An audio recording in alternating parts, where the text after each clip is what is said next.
Dinumog ng mga mananaya ang mga Lotto outlet kahapon at nang matapos ang bulahan, isang taga Bataan at isang taga Southern Leyte ang nagwagi ng halos 300 milyong piso.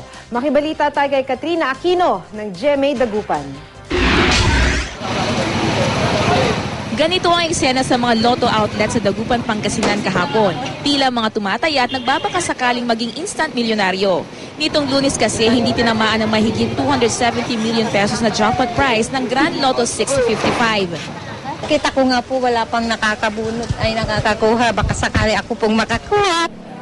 Sa Cebu City, kanya-kanya ring pili ng numero ang mga tumataya mula sa birthday ng mag-anak hanggang sa numero ng cellphone. Naghap lang yun. Swerte yun, di maayo. Kung may swerte, di try and try.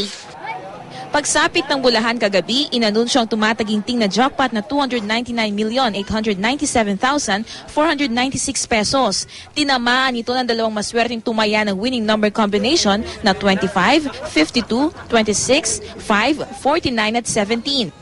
Ayon sa PCSO, taga-Abukay, Bataan at taga-Southern Leyte ang mga bagong multimilyonaryo. Meron silang halos tig 150 million pesos. Ito ang pangalawang pinakamalaking jackpot ngayong taon. Noong February 23, dalawa rin ang naghati sa mahigit 300 million peso jackpot.